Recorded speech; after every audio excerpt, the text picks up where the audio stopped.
Welcome to the How I Started Career Stories podcast, where we will interview CEOs, entrepreneurs, and company leaders to hear how they got to where they are on their career journey.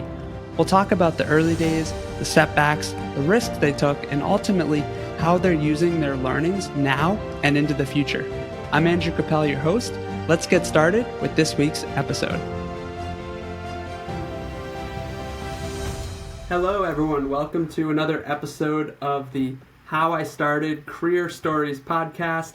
I'm here today with Jeff Moss, and Jeff runs a really interesting company that we're going to hear more about, and I think it's especially interesting to both college students, recent graduates, folks that are trying to figure out what they want to do with their career, and employers or companies that have an interest in saying like, hey, I wish we had an intern program, but it's too much work to get off the ground. It's too big of a program. It's too big of a priority. So there's going to be some interesting angles where we'll talk a little bit about the business. But first, we're going to introduce Jeff and hear about his background, and we'll get started.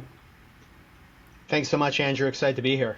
Yeah. So Jeff, we split the podcast into a couple of different sections, and really this is going to be about you and your journey, the background, the early days, some of the learnings, and we'll talk about some of the transitions, and like I said, we'll talk about the business as well because it's so relevant. No, that'd be great. I'm not sure I'm all that interesting though.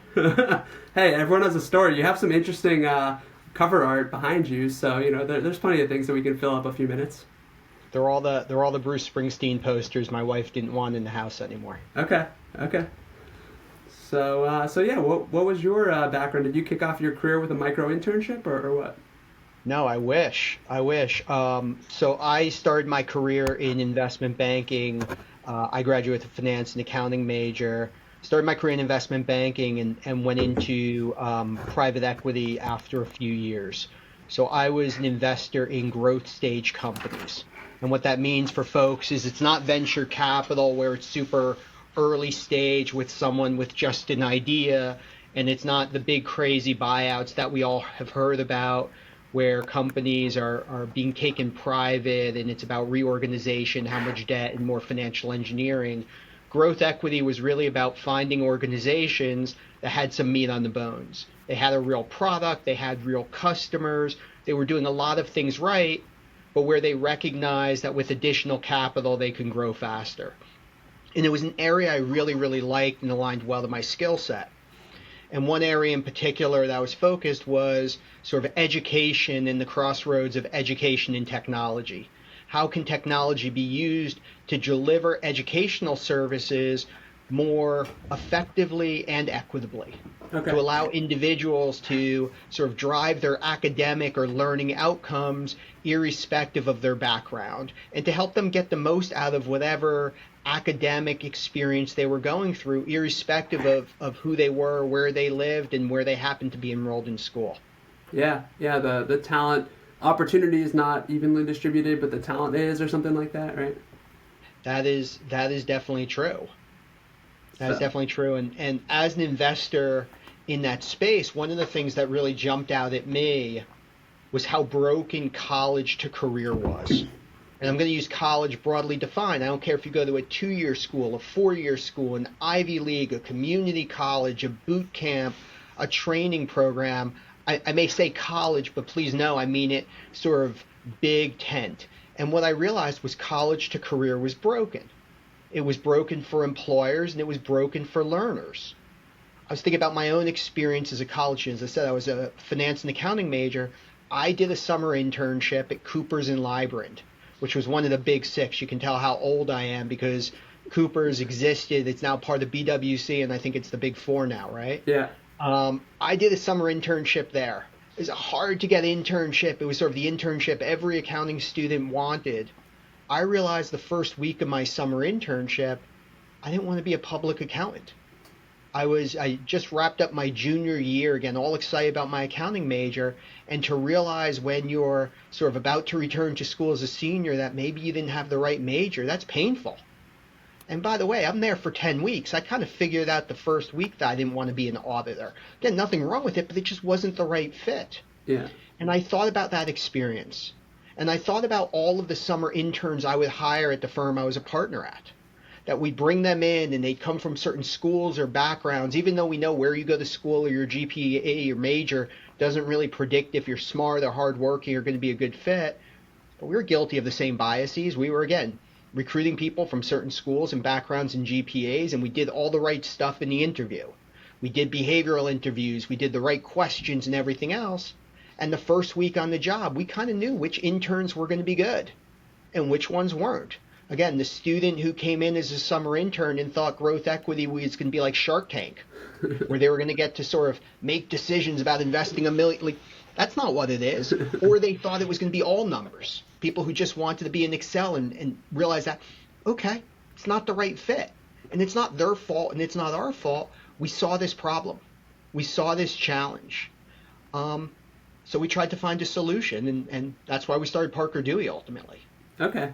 So yeah, like it was something that you had felt and gone through, and so after, at the beginning or the early stages of your career, you went on and you were hiring a lot of, like, what was the position? How did you come to a position where you were hiring so many of these interns? Talk about that.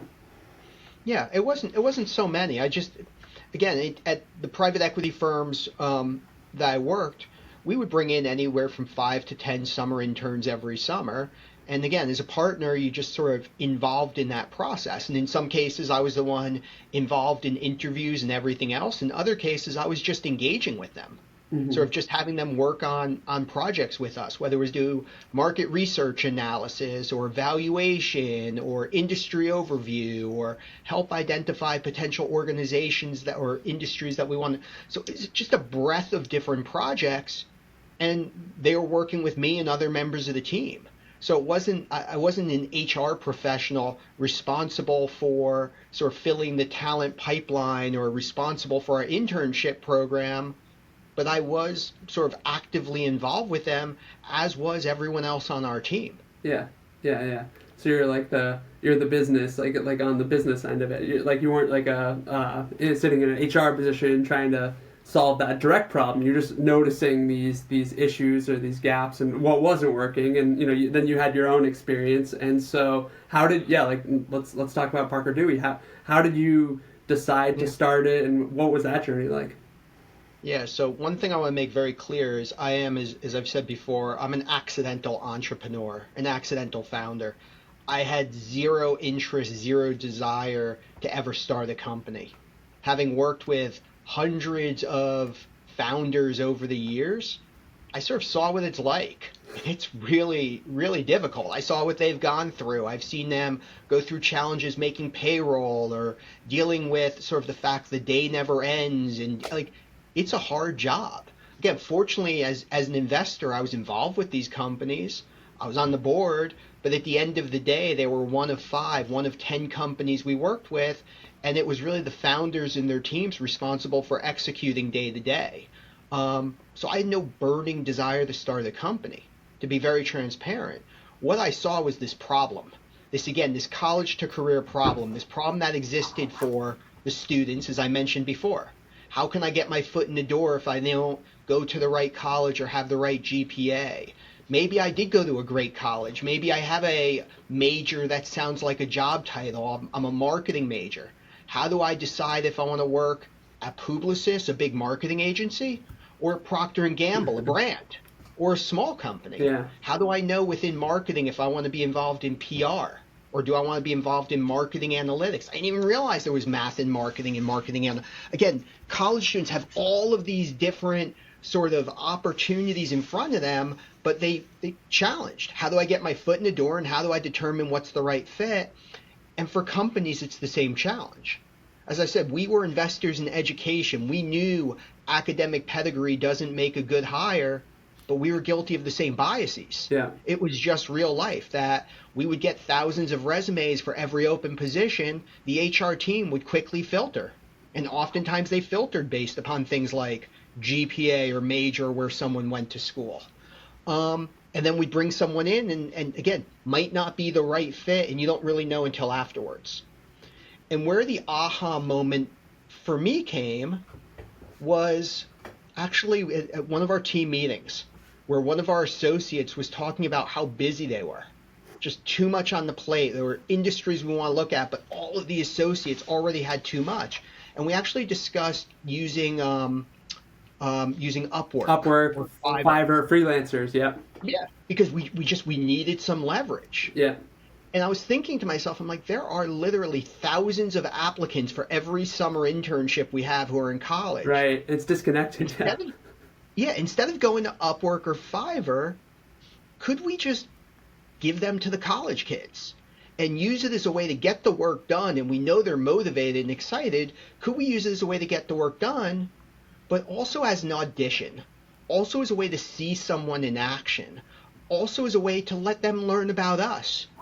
The student who thought they had to go to Blackstone or Goldman Sachs or one of the big well-known firms, but didn't realize there's this cool little firm in Philadelphia doing it, or thinking they want to do venture capital but have never heard this growth equity thing, or they're really interested in growth equity but they didn't go to, like, can we create this in a way that creates a win-win? So the first thing I tried to do is find organizations doing this, because to be blunt, like, to go do this on Fiverr or Upwork, we couldn't really do because their freelancers were primarily based overseas and they were just looking to get stuff done. Yeah, and weren't transactional. Yeah.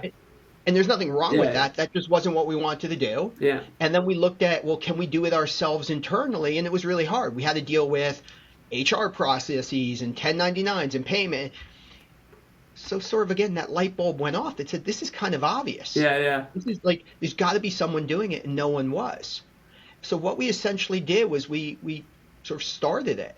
And it ties back to this underlying issue of college to career that sort of hit me. And I didn't think about it in these terms until a college student shared it with me, I don't know, a couple of years ago. And it was less creepy when she said it versus a 40-something married guy.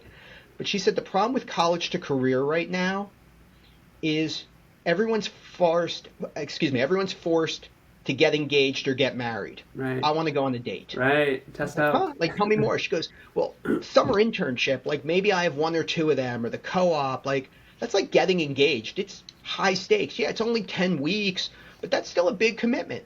And the full-time role is getting married. She's like, how am I supposed to know whether I'm a freshman or sophomore thinking about what major? Or I'm a junior trying to figure out sort of the deeper dive into marketing, or do I like marketing or finance or something else? I want to go on a date.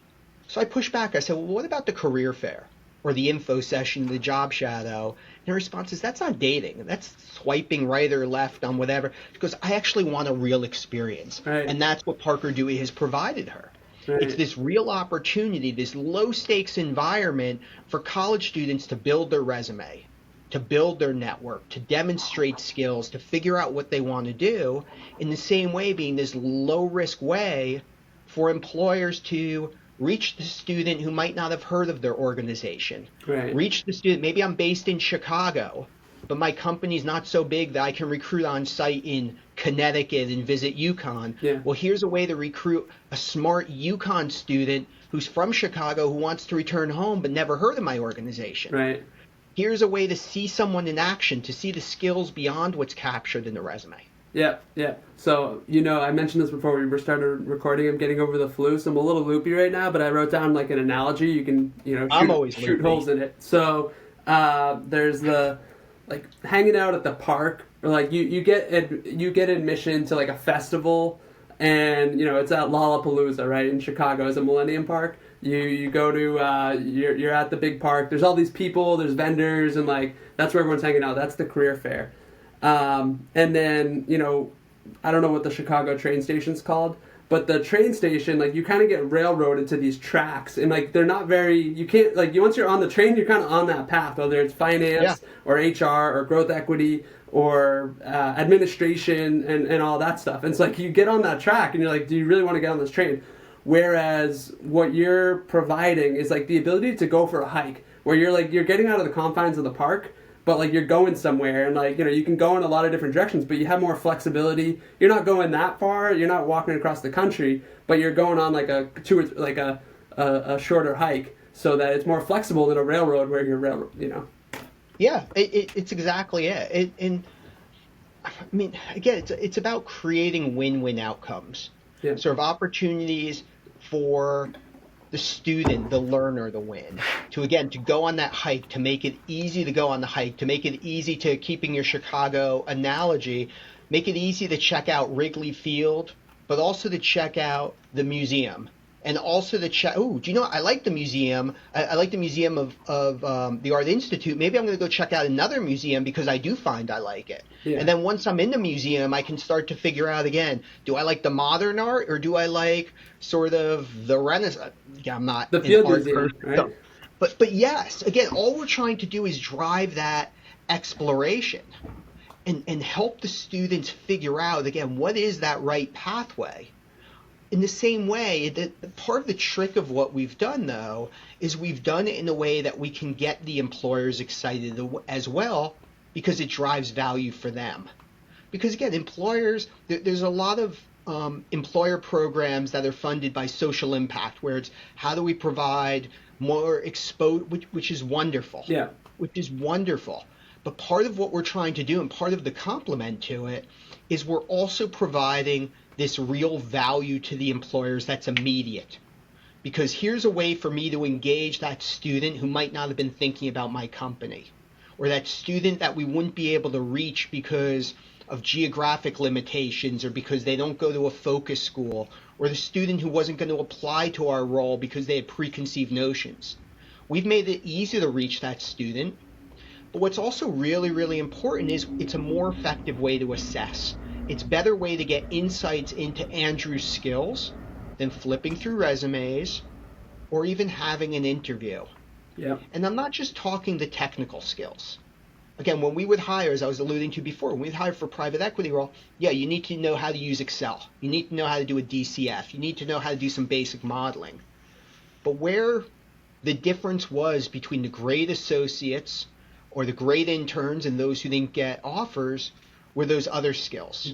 How well does Andrew communicate? Yeah. How well does he craft an argument? How well can he analyze massive amounts of information, have a point of view? All of these core skills that don't really get showcased from a resume and are tough to assess from even an interview. Now I can see, I can give 10 students a project where I say, I want you to analyze a certain product out there. I want you to do an analysis of a certain product, put together a 5-page presentation on the relative pros and cons. I can tell from flipping through that in 30 seconds which are the candidates I want to spend more time with. Based upon, again, how well did they communicate? How well did they understand? Did they have typos in their presentation? Did they turn it in on time? Yeah. All of these core skills. Yeah. Yeah, and like, were they connecting the dots? Were they like understanding, hey, I had this ask, but like, here's the general business is trying to do this, so like, let me tie that back into this just by like, using some inferences there. So that's really interesting. So Jeff, how long have you all been doing this for? So we turned on the platform in the beginning of 2016, so almost a decade ago. But one of the things we did when we turned it on was we did it very, very carefully, because while this was an early stage organization back then, as I alluded to, because of my background, I thought much more like a growth equity investor, sort of the metrics, the data, the lessons learned. So we turned it on very carefully. Initially in Chicago, we went out to a handful of companies. To be blunt, there were ones where I had some form of relationship or knew someone. We went to someone who was in the marketing role of the company and we said, hey, Andrew, tell us about a small project you have on your plate, something you don't have enough hours in the day to get done, something that's not the best use of time, something that's not a bet the company high-risk project, something you could give to a summer intern. That'll take them 10, 20 hours, and it's no big deal if they screw it up. Yeah. And we did that with a bunch of companies. And then we went to 3 schools here in Chicago, Dominican University, National Louis, and Illinois Institute of Technology. And we went to 3 very different schools. And we went to them and we talked to some of the students that tell us about some of the experiences you want. And then when those projects were posted from those initial employers, we said, hey, here's some opportunities to work on them. That was it. We didn't do any marketing to students beyond those 3 schools. We didn't do any marketing because we wanted to see how it worked. Yeah. We wanted to see, were students having good experiences? Was their work product good? Were employers getting insights that were valuable? And almost immediately, we started seeing other people on the platform, which was pretty cool. Yeah. I remember like we'd see students from other schools in Chicagoland, and it was kind of interesting to go on LinkedIn and say, oh, like this kid probably found us because looks like connected to that person. Yeah. You can like connect the dots. It's like a social web. This reminds me of like the social network or something, right? It was a little bit about that, but it was very not intentional. In fact, we wanted to keep it small at first to make sure everything worked. But I remember getting a call from a university dean, like, hi, this is so-and-so from the school. I need to talk to someone about this Dewey Parker thing. And I thought I was going to get in trouble. I called him back and like, hey, I'm Jeffrey from Parker Dewey. It's like, heard about you from some of our kids. We need to talk. I'm like, okay, what did I do wrong? You're like, wait. Like, I'm not like, you can't like pull me into the principal's office. Going back to the principal's office. He's like, this is great. I want to use this I want all of our juniors to do this, and can we use it to engage alumni? And we have these employees. It was like the greatest thing because we created something that add value. And to my comment before, it's not just the student and the employers who are benefiting. We're seeing schools. I mean, we have partnerships with 900 plus colleges and universities. We have students from over 5,700. We're seeing schools use this. Yeah. Where we have great relationships with these companies, but they're telling us they want to get to know more freshmen. Or a manufacturing company is really interested in getting to know students studying IT, but the IT students aren't thinking about this. And there's all of these great use cases, and all of them, everyone benefits. Yeah, makes sense to me. So you slowly turned it on. You got some you got organic growth, and you got learnings and feedback loops, and so now you've been gearing up for almost a decade now. So, Jeff, what are you excited about for 2025 and the next couple of years? Yeah, the biggest thing that fires me up is we're sort of doing exactly what we outlined when this was just a harebrained idea back in 2015, when sort of that metaphorical or proverbial light bulb went off. I mean, we haven't pivoted, we haven't changed, we certainly have applied lessons learned, but the whole concept back in 2015 was, hey, we think these micro internships can be a valuable part of the early career recruiting process. Not a replacement for the summer internship, not a replacement for on-campus interviews, not a replacement for full-time roles, not a replacement for going to class, but very much a complement. Yeah. That for the student who's in the classroom, they benefit from the experiential learning. For the company that's on campus doing info sessions, here's a great way to drive more students to be interested, but also to drive this ongoing engagement.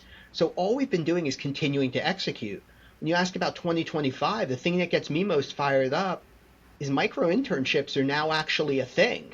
Again, it's a term we coined almost a decade ago, and it's pretty cool to hear more and more organizations talking about them, talking about how they're tying into their campus recruiting and other sort of strategic goals. And this year, we're only a month in, but based upon what we've been seeing this month and sort of things we were wrapping up at the end of last year, we're seeing more and more companies now more intentionally integrate micro internships into their recruiting process, where they are being intentional about it. And sorry, I keep on hitting that word, but that's key. Yeah. That we, company ABC, want to get to know more students who are from Omaha.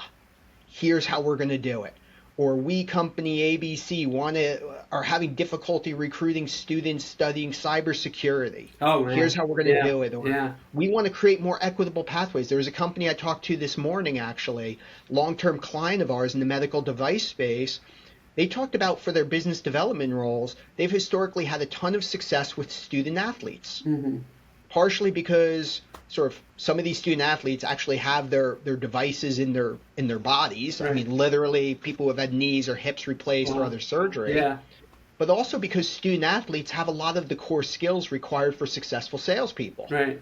They have grit, they have determination, they'll run through walls. One of the things that he said this morning was they're coachable. Yeah, wow. Again, think about a student athlete, their ability to take feedback and learn from it and not be defensive. Yeah. So they're working with us on a big program this year focused on creating pipelines for student athletes get into their organization in business development roles. Yeah. And it's not just the NIL student athlete that's making millions of dollars, but they're looking at the 98% plus who aren't going pro. Yeah, you know what's interesting, Jeff, I don't know if you follow like the LinkedIn influencers, like that's kind of a topic du jour on it's like how to break through and how to do outbound, and people talk about how like it's not, I don't want to say the personal brand, the professional brand, like you still have to do the hard work of thoughtful reach out and being relevant.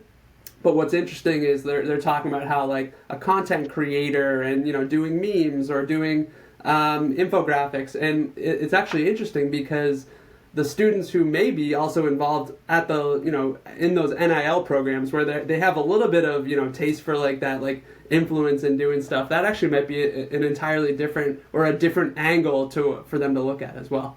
So all of these are not mutually exclusive. I mean, we did a program with University of Michigan's football players last summer.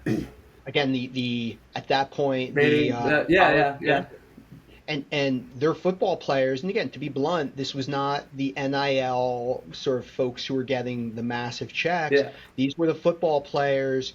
It's like 10 or 15 of them were doing projects for financial services firms.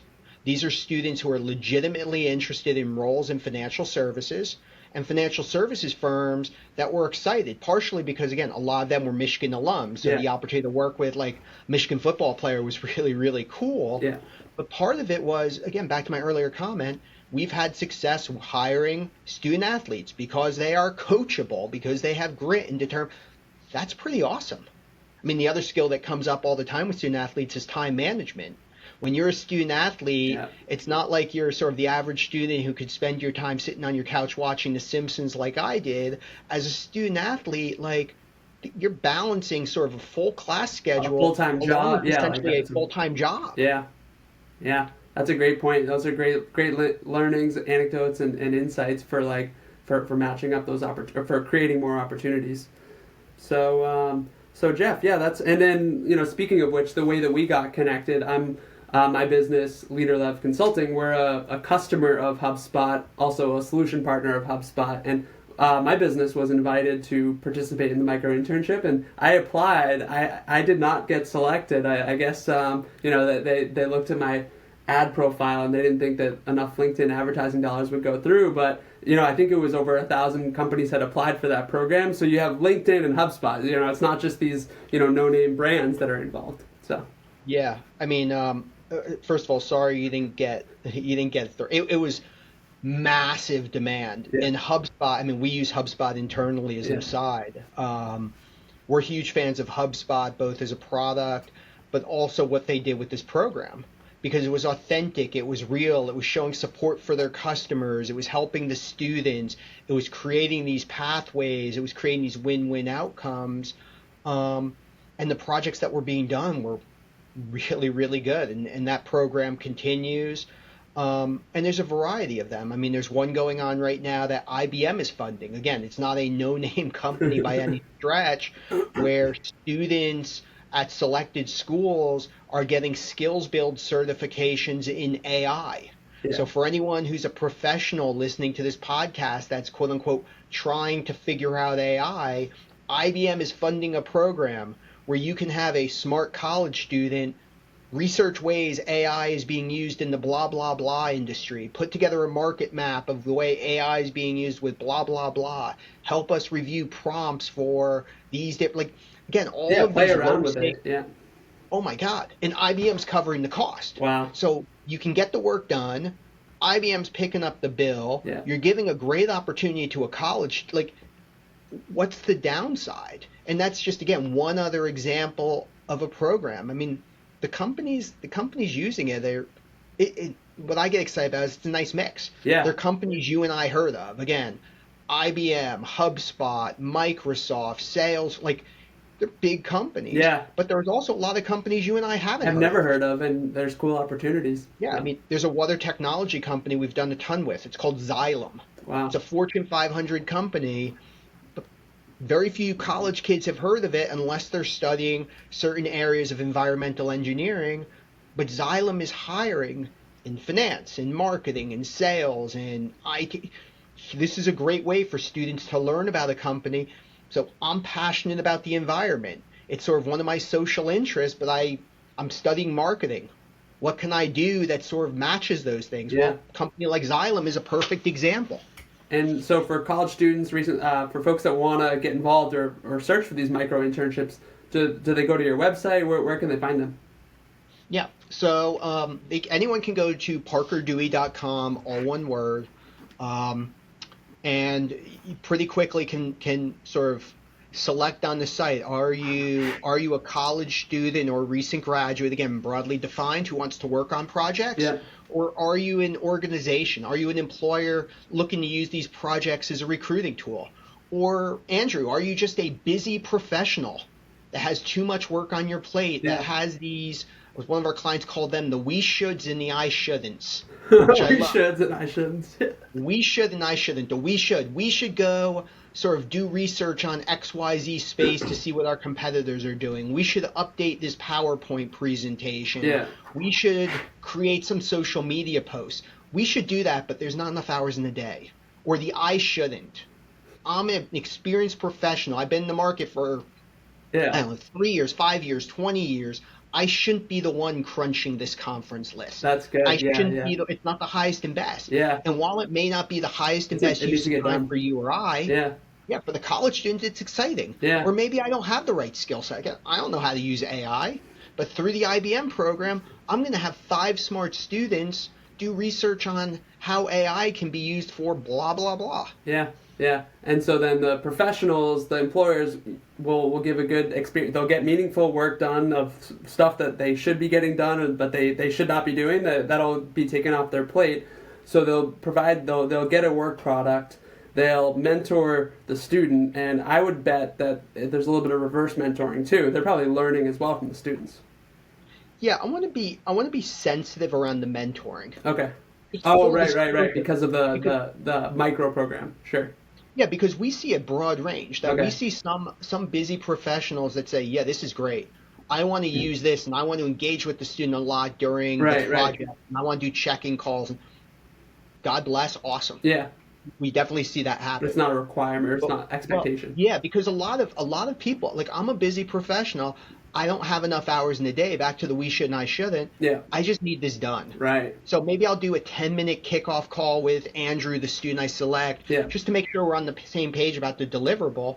Okay, Andrew, go get it done. Send me the deliverable next week. Yeah. That's okay. Yeah. But one of the things I love about this, and this isn't hypothetical, we're hearing it from the college students. Let's say Andrew's picked to work on the project. And he's working with someone that can't provide the mentoring for whatever reason. Yeah. No problem. Yeah. What we're doing is we're encouraging Andrew as a college student to go leverage all of those other resources he has.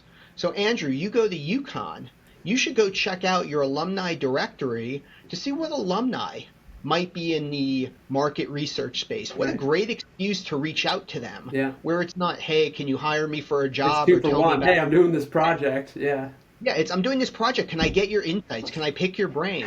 Or to go to a faculty member during office hours. Right. What it does is it helps that student build relationships. In this case, not just Andrew with Jeff, his sort of manager of the micro internship, but Andrew can also build the relationships with the alumni, with faculty, with other people, and it's authentic and real. Yeah. I need to close with mentioned before we started recording, Paul Stancic, who is a long-distance advisor to Leader Lev Consulting, and we were doing some customer development, some research of defining our ideal customer profile and just understanding pain points and priorities, and it's kind of hard. We're running this business for about 2 years now, to reach out to people and say, hey, can I pick your brain? However, when you go in and say, I have a hypothesis, I'm hoping, could you help me solve this problem? Or like, could I talk you through this situation or this scenario? People like to help you solve a problem. You're giving them like a framework toward like what you're doing. You're not just like picking their brain for a virtual coffee. Well, and for a lot of the students, again, put yourself back to like when you were a college kid, like reaching out to sort of the professional who graduated 5 or 10 years ago. That's uncomfortable. Yeah. And they give you the script, the things you're supposed to act like. But it just doesn't feel normal. It feels stilted. But now if I'm reaching out, it's Andrew, can you, like, it's a reason to reach out. It's a catalyst for the conversation. By the way, on your ICP work, you should post a micro internship. Yeah. Oh, Have some college students do that research for you. Yeah. I do have. I got to give a shout out to Hagen Lustig. So I have an analyst who's working. He's not taking classes this semester, so I have him on retainer right now. But I'm going to tell Hagen, yeah, we're gonna get some, get another set of eyes. We'll get a diversified perspective from someone else. So for anyone listening who's looking to start a business or running an early stage business, again, one of my big takeaways is you're always selling, you're always pitching. So I am always. Yeah. Hey, I'm gonna sign up. I'm gonna do a project. I need help with marketing. Like my social media content calendar doesn't exist. So for one click, you can have a social media content calendar created by a really smart student. Yeah. And again, what I love about it, and I think you hit on this before, is these students are thinking about it different than you or I would. Yeah. Not just because I'm old. Yeah. But like different perspectives. They bring diverse points of view. They're going to find ways of doing this that sort of I wouldn't know, and that's really valuable. I mean, one of my favorite things to do is to have 2, 3, 4, 5 students do the same project. And I like it because they all have a different perspective. We've done that for lead gen. We've done it for content creation. We've done it in social media. And again, each student has different points of view, and they're not all like A+ winner perspectives that like are the cheat code to unlock the business. Yeah. But you get some insights that are like, wow, I wouldn't have thought of that, and that's pretty powerful. Yeah. And to your point, like we're having conversations with CEOs and like the commonalities and then the differences, and like it's really about those common patterns that we're seeing, and then we're doubling down on there. And the differences, they're important too, but it's just like you might not want to have that be the center of the marketing, communication, things like that.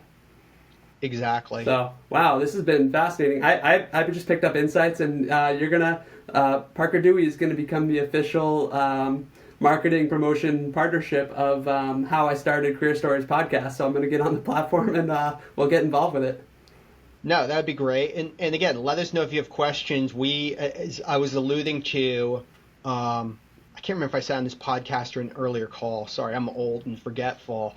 The trick with Parker Dewey is everything has to be Jeff-proof. Okay. It has to be easy enough that I would use it. If it takes more than sort of a click to post a project, if I would have to go deal with an HR legal team to get approval, if I had to work with someone who was assigned to me, even back to your example, if I had to commit to an hour of mentoring, I wouldn't do it. Right. And it's not because sort of I'm a bad guy. It's just I'm busy. Yeah. And again, you've created obstacles. You've created friction.